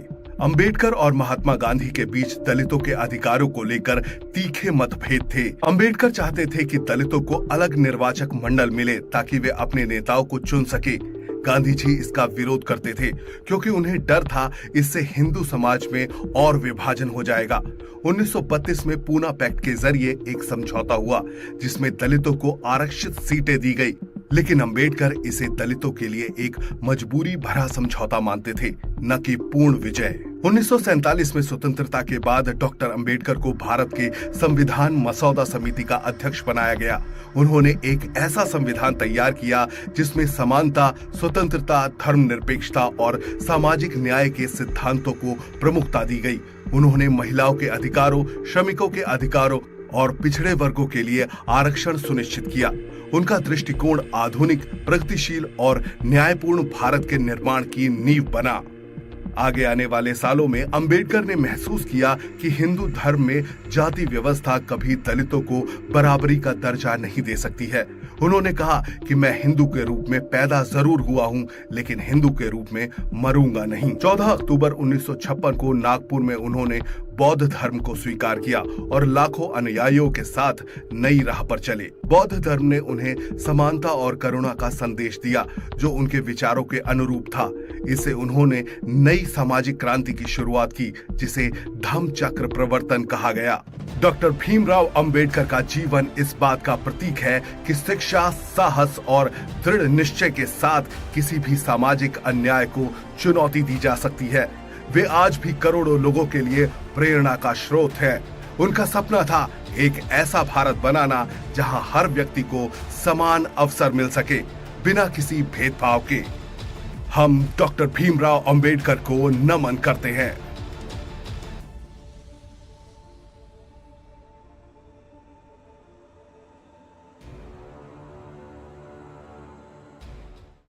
ये कहानी है उस शख्स की जिसने जात पात के घोर अंधेरे में उम्मीद की एक लौ जलाई, जिसने समाज के सबसे दबे कुचले लोगों को इंसान होने का हक दिलाया। उनका नाम है ज्योतिराव गोविंदराव फुले। दुनिया उन्हें महात्मा फुले कहकर पुकारती है। हालांकि उनकी विचारधारा में महात्मा से ज्यादा एक क्रांतिकारी की झलक मिलती है। ज्योतिबा फुले को किसने दिया महात्मा का नाम? फुले ने ऐसा क्या किया जो B.R. अंबेडकर ने उन्हें अपना गुरु माना? कौन थे वो लोग जिन्होंने फुले का विरोध किया? चलिए जानते हैं इन सभी सवालों के जवाब हमारी खास पेशकश ज्योतिबा फुले मजलूमों का मसीहा में। 11 अप्रैल 1827 सतारा जिले के एक छोटे से गांव में माली जाति के एक परिवार में एक बच्चे का जन्म हुआ, जिसका नाम रखा गया ज्योतिराव, जो आगे चलकर रोशनी का पुजारी बना। वो जाति से शूद्र थे, लेकिन उनकी सोच ब्राह्मणों से भी बहुत ऊंची थी। उस दौर में मनुवादी सोच और जातिवादी समाज शूद्रों को पढ़ने लिखने का हक नहीं देता था।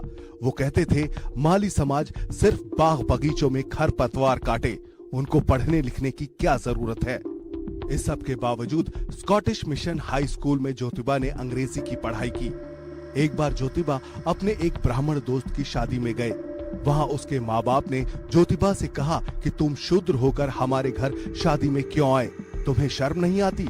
इस घटना ने ज्योतिबा की जिंदगी पूरी तरह बदल दी। उन्होंने कसम खाई कि वो जाति पाति की दीवार को तोड़ देंगे। 13 साल की उम्र में उनके पिता ने सावित्रीबाई फुले से उनकी शादी करा दी। 1848 में जब उनकी उम्र 21 की हुई तो उन्होंने क्रिश्चियन मिशनरी स्कूल में पढ़ाई की। वहां उन्होंने बराबरी और मानव अधिकारों पर थॉमस पेन की किताब राइट्स ऑफ मैन पढ़ी। इसके बाद उन्हें समझ में आ गया कि जातिवादी जुल्म का सबसे बड़ा शिकार शूद्र और महिलाएं हुई हैं। उन्होंने अपनी पत्नी सावित्री फुले को पढ़ाना शुरू किया। जब सावित्रीबाई फुले खेत में खाना लेकर आती थी तो वो वहीं बैठकर उन्हें पढ़ाया करते थे। अब इन दोनों ने मिलकर महिलाओं में शिक्षा की अलख जगाने का बीड़ा उठाया। पुणे के भिड़ेवाड़ा में दोनों ने मिलकर देश का पहला बालिका विद्यालय शुरू किया। ऊंची जाति के लोगों ने उनका विरोध किया, उन्हें गालियां दी, पत्थर फेंके, उनको घर से निकाल दिया। ज्योतिबा फुले और सावित्रीबाई फुले को एक मुस्लिम भाई उस्मान शेख और उनकी बहन फातिमा शेख ने अपने घर में शरण दी और स्कूल खुलवाया। अब शिक्षा के 4 सिपाही हो गए। उन्होंने मिलकर महार और मांग जैसी अछूत जाति के बच्चों के लिए स्कूल खोले। 1852 तक फुले के 3 स्कूलों में 273 छात्राएं पढ़ा करती थीं। महिला शिक्षा के साथ उन्होंने जातिवादी शोषण के खिलाफ भी आवाज उठाना शुरू किया। उस दौर में माना जाता था कि अगर किसी शूद्र की परछाई किसी ऊंची जाति के व्यक्ति पर पड़ जाती थी तो वो अपवित्र हो जाता था। दलितों के पैर के निशान जमीन पर न रह जाएं, इसलिए उन्हें अपने पीछे झाड़ू बांधकर चलना पड़ता था। उन्होंने जातीय भेदभाव खत्म करने के लिए अपने घर के कुएं को सभी के लिए खोल दिया। फुले ने धर्म के नाम पर फैलाए जा रहे झूठ का पर्दाफाश किया। उन्होंने कहा कि आर्यन असल में विदेश से आए थे, जिन्होंने भारत के मूल निवासियों को गुलाम बनाया। 1873 में उन्होंने सत्य शोधक समाज यानी सच की तलाश करने वाले समाज की स्थापना की, जहां ऊंच नीच का भेदभाव नहीं होता था। फुले ने दास्ता पर गुलामगिरी और किसानों पर होने वाले शोषण पर श्वेत कार्याचा आसूड़ जैसी कालजयी किताबें लिखी। 1882 में शिक्षा आयोग के सामने उन्होंने हर गांव में स्कूल खोलने का प्रस्ताव दिया और कहा कि हर हाथ में किताब होनी चाहिए और सबको इज्जत से जीने का अधिकार मिलना चाहिए। समाज को बदलने की उनकी सोच को देखते हुए 1888 में मुंबई में एक कार्यक्रम में समाज सेवी विट्ठल राव कृष्ण जी ने उन्हें महात्मा की उपाधि से नवाजा। इसी साल दुर्भाग्य से उन्हें पैरालिसिस अटैक हुआ और वो लकवाग्रस्त हो गए। 1890 में उन्होंने दुनिया को अलविदा कह दिया। वो तो चले गए, लेकिन उनका सत्य शोधक समाज का सपना आज भी जिंदा है। भारत माँ के ऐसे सपूत को हम कोटि कोटि नमन करते हैं। अगर आप भी ज्योतिबा की मशाल को आगे बढ़ाना चाहते हैं तो इस वीडियो को जरूर शेयर करें और कमेंट में लिखें जय महात्मा फुले, क्योंकि असमानता और जातिवाद के खिलाफ लड़ाई आज भी जारी है। जब भी हम आजादी, बराबरी और हक की बात करते हैं, एक युग पुरुष की तस्वीर उभरती है जिसने अन्याय और सामाजिक शोषण के खिलाफ हल्ला बोला। वो एक व्यक्ति नहीं थे, एक जीती जागती विचारधारा थे, एक आंदोलन थे जिसने दकियानूसी सोच को तोड़ने, समाज में बराबरी कायम करने और महिला अधिकारों के लिए अपनी पूरी जिंदगी लगा दी। उस शख्स का नाम है पेरियार इरोड वेंकट रामासामी। लेकिन पेरियार ने हिंदू धर्म को क्यों छोड़ा और नास्तिकता के रास्ते पर क्यों चले? उन्होंने गांधी और कांग्रेस को क्यों अलविदा कहा? कैसे उन्होंने दलित आरक्षण का मजबूत रास्ता तैयार किया? कैसे उन्होंने धर्मांधता और रूढ़िवादिता को तोड़ते हुए तार्किक सोच को आगे बढ़ाया? चलिए तलाश करते हैं इन सभी सवालों के जवाब हमारी खास पेशकश पेरियार अ रैशनलिस्ट में। पेरियार का जन्म 17 सितंबर 1879 को तमिलनाडु के इरोड में एक संपन्न परिवार में हुआ। बचपन से ही वो अपने घर में होने वाले भजन कीर्तन और धार्मिक कर्मकांडों पर सवाल उठाते थे। जब वो थोड़े बड़े हुए तो उन्होंने बाल विवाह, देवदासी प्रथा और दहेज प्रथा को गलत बताना शुरू किया। युवावस्था तक वो दलितों के साथ होने वाले छुआछूत और वर्ण व्यवस्था के कट्टर विरोधी बन चुके थे। पेरियार ने एक बार एक ब्राह्मण के खिलाफ पुलिस को गवाही दे दी, जिससे वो गिरफ्तार हो गया। इससे नाराज होकर उनके पिता ने उन्हें पीटा और उन्होंने घर छोड़ दिया।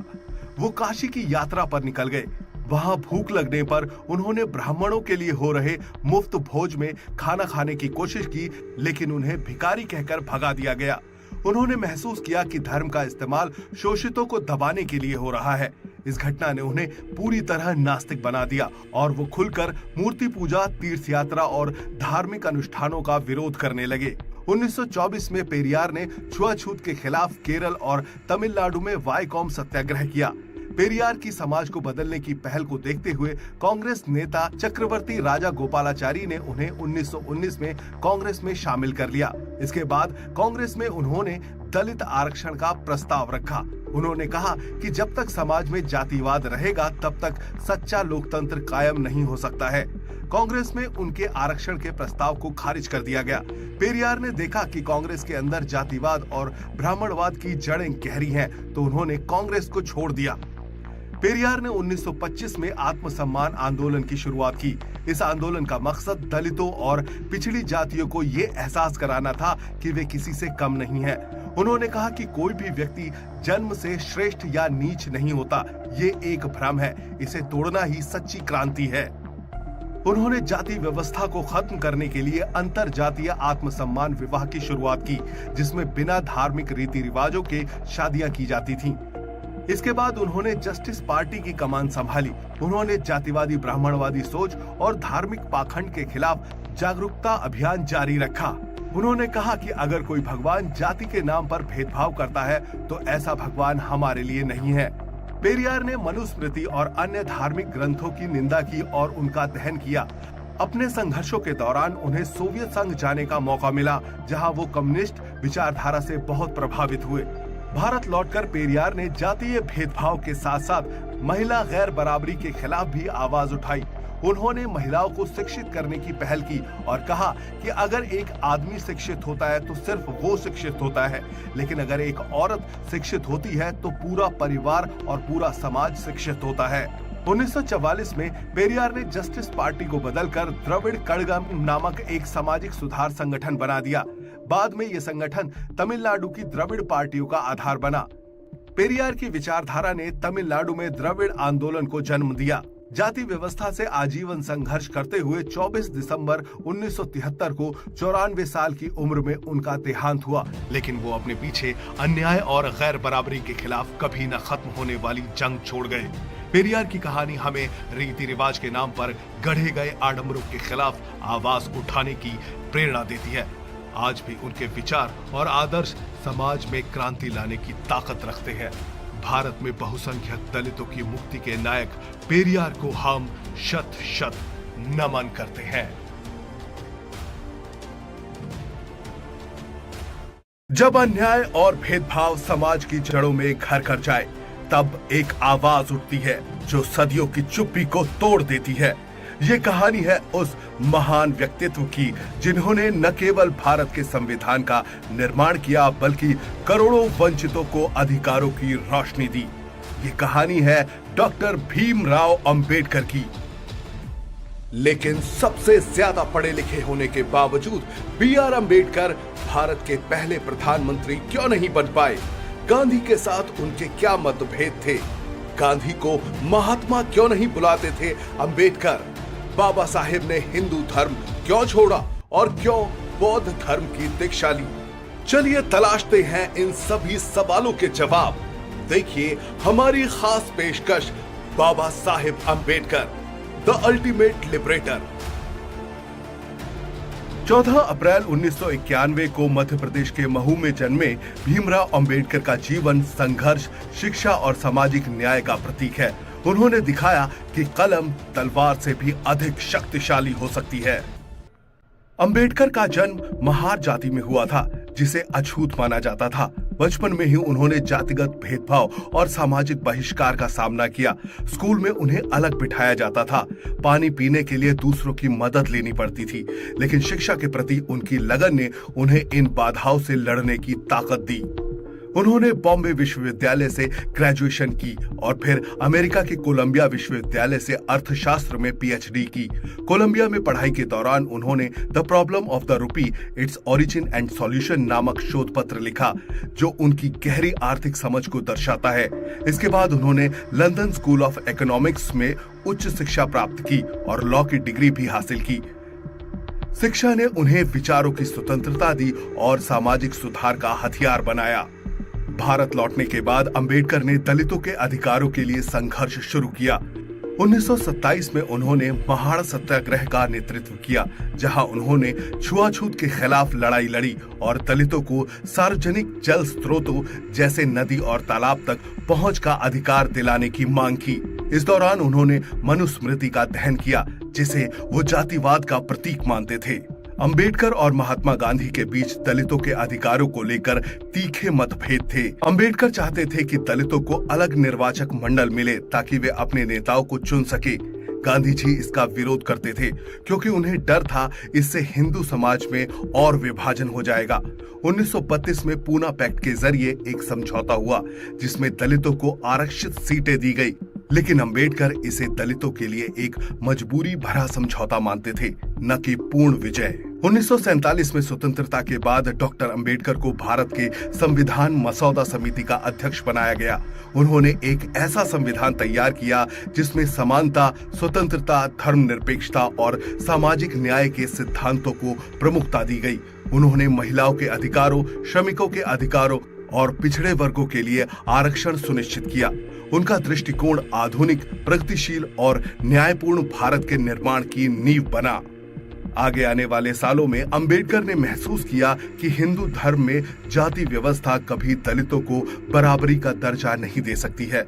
उन्होंने कहा कि मैं हिंदू के रूप में पैदा जरूर हुआ हूं, लेकिन हिंदू के रूप में मरूंगा नहीं। 14 अक्टूबर 1956 को नागपुर में उन्होंने बौद्ध धर्म को स्वीकार किया और लाखों अनुयायियों के साथ नई राह पर चले। बौद्ध धर्म ने उन्हें समानता और करुणा का संदेश दिया, जो उनके विचारों के अनुरूप था। इससे उन्होंने नई सामाजिक क्रांति की शुरुआत की, जिसे धम्म चक्र प्रवर्तन कहा गया। डॉक्टर भीमराव अंबेडकर का जीवन इस बात का प्रतीक है कि शिक्षा, साहस और दृढ़ निश्चय के साथ किसी भी सामाजिक अन्याय को चुनौती दी जा सकती है। वे आज भी करोड़ों लोगों के लिए प्रेरणा का स्रोत है। उनका सपना था एक ऐसा भारत बनाना जहां हर व्यक्ति को समान अवसर मिल सके, बिना किसी भेदभाव के। हम डॉक्टर भीमराव अंबेडकर को नमन करते हैं।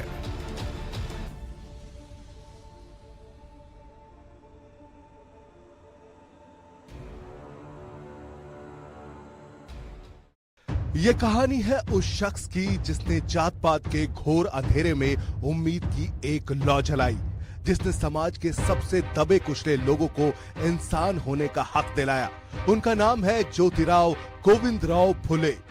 दुनिया उन्हें महात्मा फुले कहकर पुकारती है, हालांकि उनकी विचारधारा में महात्मा से ज्यादा एक क्रांतिकारी की झलक मिलती है। ज्योतिबा फुले को किसने दिया महात्मा का नाम? फुले ने ऐसा क्या किया जो B.R. अंबेडकर ने उन्हें अपना गुरु माना? कौन थे वो लोग जिन्होंने फुले का विरोध किया? चलिए जानते हैं इन सभी सवालों के जवाब हमारी खास पेशकश ज्योतिबा फुले मजलूमों का मसीहा में।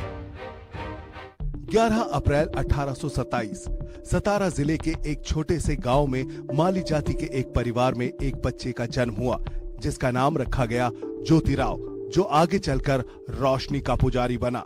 वो जाति से शूद्र थे, लेकिन उनकी सोच ब्राह्मणों से भी बहुत ऊंची थी। उस दौर में मनुवादी सोच और जातिवादी समाज शूद्रों को पढ़ने लिखने का हक नहीं देता था। वो कहते थे माली समाज सिर्फ बाग बगीचों में खरपतवार काटे, उनको पढ़ने लिखने की क्या जरूरत है। इस सब के बावजूद स्कॉटिश मिशन हाई स्कूल में ज्योतिबा ने अंग्रेजी की पढ़ाई की। एक बार ज्योतिबा अपने एक ब्राह्मण दोस्त की शादी में गए। वहां उसके माँ बाप ने ज्योतिबा से कहा कि तुम शूद्र होकर हमारे घर शादी में क्यों आए, तुम्हें शर्म नहीं आती? इस घटना ने ज्योतिबा की जिंदगी पूरी तरह बदल दी। उन्होंने कसम खाई कि वो जाति पाति की दीवार को तोड़ देंगे। 13 साल की उम्र में उनके पिता ने सावित्रीबाई फुले से उनकी शादी करा दी। 1848 में जब उनकी उम्र 21 की हुई तो उन्होंने क्रिश्चियन मिशनरी स्कूल में पढ़ाई की। वहां उन्होंने बराबरी और मानव अधिकारों पर थॉमस पेन की किताब राइट्स ऑफ मैन पढ़ी। इसके बाद उन्हें समझ में आ गया कि जातिवादी जुल्म का सबसे बड़ा शिकार शूद्र और महिलाएं हुई हैं। उन्होंने अपनी पत्नी सावित्री फुले को पढ़ाना शुरू किया। जब सावित्रीबाई फुले खेत में खाना लेकर आती थी तो वो वहीं बैठकर उन्हें पढ़ाया करते थे। अब इन दोनों ने मिलकर महिलाओं में शिक्षा की अलख जगाने का बीड़ा उठाया। पुणे के भिड़ेवाड़ा में दोनों ने मिलकर देश का पहला बालिका विद्यालय शुरू किया। ऊंची जाति के लोगों ने उनका विरोध किया, उन्हें गालियां दी, पत्थर फेंके, उनको घर से निकाल दिया। ज्योतिबा फुले और सावित्रीबाई फुले को एक मुस्लिम भाई उस्मान शेख और उनकी बहन फातिमा शेख ने अपने घर में शरण दी और स्कूल खुलवाया। अब शिक्षा के 4 सिपाही हो गए। उन्होंने मिलकर महार और मांग जैसी अछूत जाति के बच्चों के लिए स्कूल खोले। 1852 तक फुले के 3 स्कूलों में 273 छात्राएं पढ़ा करती थीं। महिला शिक्षा के साथ उन्होंने जातिवादी शोषण के खिलाफ भी आवाज उठाना शुरू किया। उस दौर में माना जाता था कि अगर किसी शूद्र की परछाई किसी ऊंची जाति के व्यक्ति पर पड़ जाती थी तो वो अपवित्र हो जाता था। दलितों के पैर के निशान जमीन पर न रह जाएं, इसलिए उन्हें अपने पीछे झाड़ू बांधकर चलना पड़ता था। उन्होंने जातीय भेदभाव खत्म करने के लिए अपने घर के कुएं को सभी के लिए खोल दिया। फुले ने धर्म के नाम पर फैलाए जा रहे झूठ का पर्दाफाश किया। उन्होंने कहा कि आर्यन असल में विदेश से आए थे, जिन्होंने भारत के मूल निवासियों को गुलाम बनाया। 1873 में उन्होंने सत्य शोधक समाज यानी सच की तलाश करने वाले समाज की स्थापना की, जहां ऊंच नीच का भेदभाव नहीं होता था। फुले ने दास्ता पर गुलामगिरी और किसानों पर होने वाले शोषण पर श्वेत कार्याचा असूर जैसी कालजयी किताबें लिखी। 1882 में शिक्षा आयोग के सामने उन्होंने हर गांव में स्कूल खोलने का प्रस्ताव दिया और कहा कि हर हाथ में किताब होनी चाहिए और सबको इज्जत से जीने का अधिकार मिलना चाहिए। समाज को बदलने की उनकी सोच को देखते हुए 1888 में मुंबई में एक कार्यक्रम में समाज सेवी विट्ठल राव कृष्ण जी ने उन्हें महात्मा की उपाधि से नवाजा। इसी साल दुर्भाग्य से उन्हें पैरालिसिस अटैक हुआ और वो लकवाग्रस्त हो गए। 1890 में उन्होंने दुनिया को अलविदा कह दिया। वो तो चले गए, लेकिन उनका सत्य शोधक समाज का सपना आज भी जिंदा है। भारत माँ के ऐसे सपूत को हम कोटि कोटि नमन करते हैं। अगर आप भी ज्योतिबा की मशाल को आगे बढ़ाना चाहते हैं तो इस वीडियो को जरूर शेयर करें और कमेंट में लिखें जय महात्मा फुले, क्योंकि असमानता और जातिवाद के खिलाफ लड़ाई आज भी जारी है। जब भी हम आजादी, बराबरी और हक की बात करते हैं, एक युग पुरुष की तस्वीर उभरती है जिसने अन्याय और सामाजिक शोषण के खिलाफ हल्ला बोला। वो एक व्यक्ति नहीं थे, एक जीती जागती विचारधारा थे, एक आंदोलन थे जिसने दकियानूसी सोच को तोड़ने, समाज में बराबरी कायम करने और महिला अधिकारों के लिए अपनी पूरी जिंदगी लगा दी।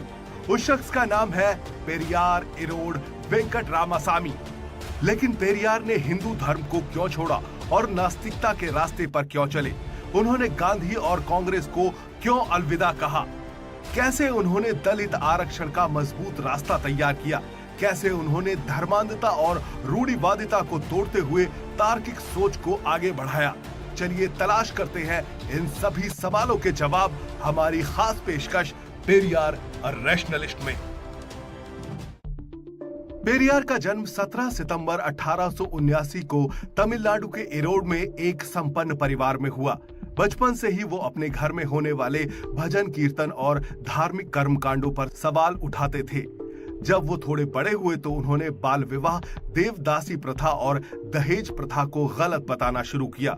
युवावस्था तक वो दलितों के साथ होने वाले छुआछूत और वर्ण व्यवस्था के कट्टर विरोधी बन चुके थे। पेरियार ने एक बार एक ब्राह्मण के खिलाफ पुलिस को गवाही दे दी, जिससे वो गिरफ्तार हो गया। इससे नाराज होकर उनके पिता ने उन्हें पीटा और उन्होंने घर छोड़ दिया। वो काशी की यात्रा पर निकल गए। वहां भूख लगने पर उन्होंने ब्राह्मणों के लिए हो रहे मुफ्त भोज में खाना खाने की कोशिश की, लेकिन उन्हें भिखारी कहकर भगा दिया गया। उन्होंने महसूस किया कि धर्म का इस्तेमाल शोषितों को दबाने के लिए हो रहा है। इस घटना ने उन्हें पूरी तरह नास्तिक बना दिया और वो खुलकर मूर्ति पूजा, तीर्थ यात्रा और धार्मिक अनुष्ठानों का विरोध करने लगे। 1924 में पेरियार ने छुआछूत के खिलाफ केरल और तमिलनाडु में वाईकॉम सत्याग्रह किया। पेरियार की समाज को बदलने की पहल को देखते हुए कांग्रेस नेता चक्रवर्ती राजा गोपालाचारी ने उन्हें 1919 में कांग्रेस में शामिल कर लिया। इसके बाद कांग्रेस में उन्होंने दलित आरक्षण का प्रस्ताव रखा। उन्होंने कहा कि जब तक समाज में जातिवाद रहेगा तब तक सच्चा लोकतंत्र कायम नहीं हो सकता है। कांग्रेस में उनके आरक्षण के प्रस्ताव को खारिज कर दिया गया। पेरियार ने देखा कि कांग्रेस के अंदर जातिवाद और ब्राह्मणवाद की जड़ें गहरी हैं, तो उन्होंने कांग्रेस को छोड़ दिया। पेरियार ने 1925 में आत्मसम्मान आंदोलन की शुरुआत की। इस आंदोलन का मकसद दलितों और पिछड़ी जातियों को ये एहसास कराना था कि वे किसी से कम नहीं हैं। उन्होंने कहा कि कोई भी व्यक्ति जन्म से श्रेष्ठ या नीच नहीं होता, ये एक भ्रम है, इसे तोड़ना ही सच्ची क्रांति है। उन्होंने जाति व्यवस्था को खत्म करने के लिए अंतर जातीय आत्मसम्मान विवाह की शुरुआत की, जिसमें बिना धार्मिक रीति रिवाजों के शादियां की जाती थीं। इसके बाद उन्होंने जस्टिस पार्टी की कमान संभाली।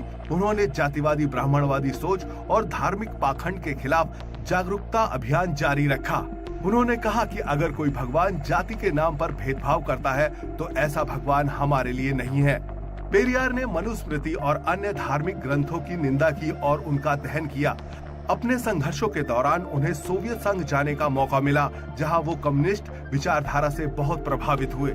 भारत लौटकर पेरियार ने जातीय भेदभाव के साथ साथ महिला गैर बराबरी के खिलाफ भी आवाज उठाई।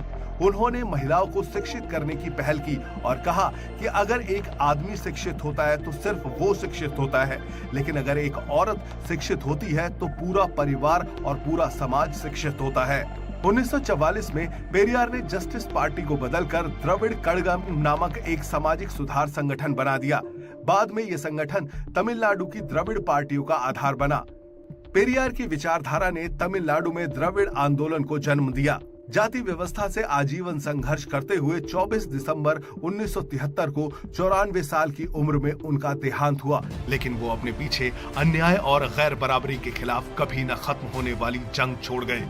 पेरियार की कहानी हमें रीति रिवाज के नाम पर गढ़े गए आडंबरों के खिलाफ आवाज उठाने की प्रेरणा देती है। आज भी उनके विचार और आदर्श समाज में क्रांति लाने की ताकत रखते हैं। भारत में बहुसंख्यक दलितों की मुक्ति के नायक पेरियार को हम शत शत नमन करते हैं।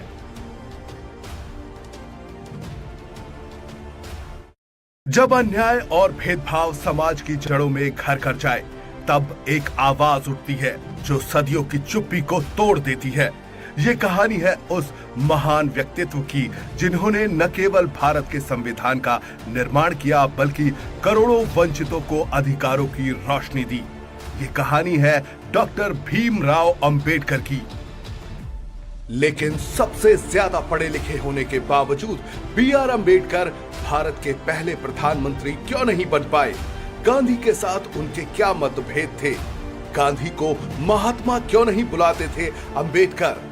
बाबा साहेब ने हिंदू धर्म क्यों छोड़ा और क्यों बौद्ध धर्म की दीक्षा ली? चलिए तलाशते हैं इन सभी सवालों के जवाब। देखिए हमारी खास पेशकश, Baba Saheb Ambedkar, the ultimate liberator. 14 अप्रैल 1991 को मध्य प्रदेश के महू में जन्मे भीमराव अंबेडकर का जीवन संघर्ष, शिक्षा और सामाजिक न्याय का प्रतीक है। उन्होंने दिखाया कि कलम तलवार से भी अधिक शक्तिशाली हो सकती है। अंबेडकर का जन्म महार जाति में हुआ था, जिसे अछूत माना जाता था। बचपन में ही उन्होंने जातिगत भेदभाव और सामाजिक बहिष्कार का सामना किया। स्कूल में उन्हें अलग बिठाया जाता था। पानी पीने के लिए दूसरों की मदद लेनी पड़ती थी, लेकिन शिक्षा के प्रति उनकी लगन ने उन्हें इन बाधाओं से लड़ने की ताकत दी।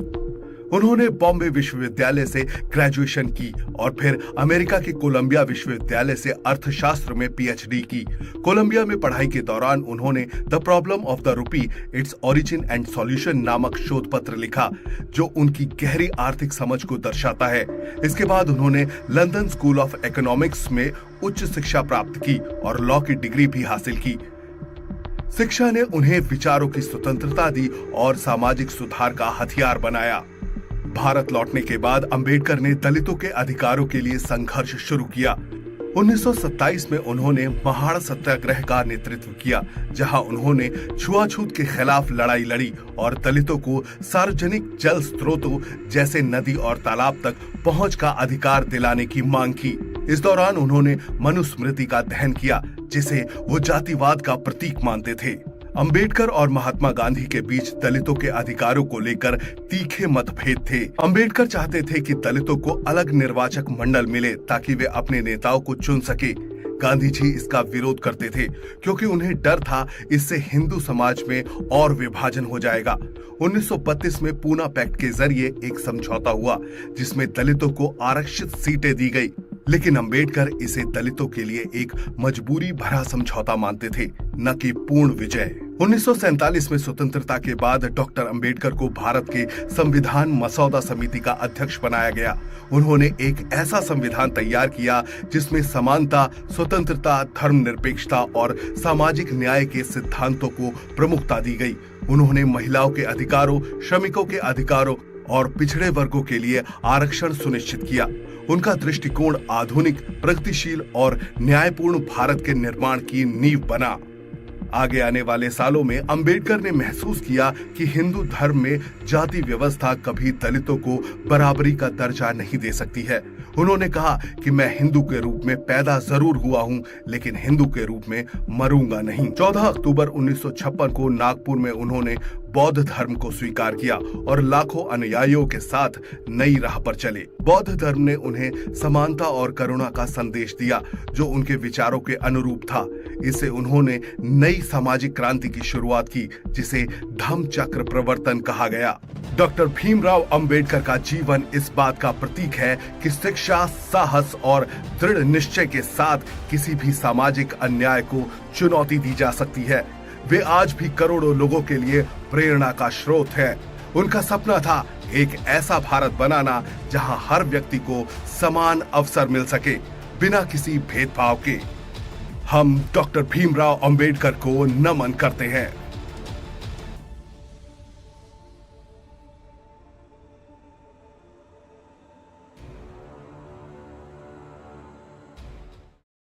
ये कहानी है उस शख्स की जिसने जात पात के घोर अंधेरे में उम्मीद की एक लौ जलाई, जिसने समाज के सबसे दबे कुचले लोगों को इंसान होने का हक दिलाया।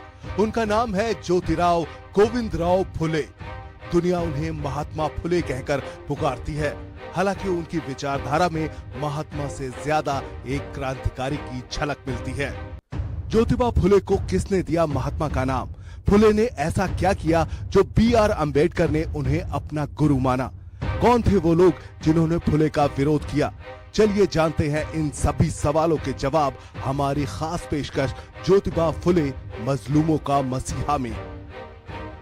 11 अप्रैल 1827 सतारा जिले के एक छोटे से गांव में माली जाति के एक परिवार में एक बच्चे का जन्म हुआ जिसका नाम रखा गया ज्योतिराव, जो आगे चलकर रोशनी का पुजारी बना। वो जाति से शूद्र थे, लेकिन उनकी सोच ब्राह्मणों से भी बहुत ऊंची थी। उस दौर में मनुवादी सोच और जातिवादी समाज शूद्रों को पढ़ने लिखने का हक नहीं देता था। वो कहते थे माली समाज सिर्फ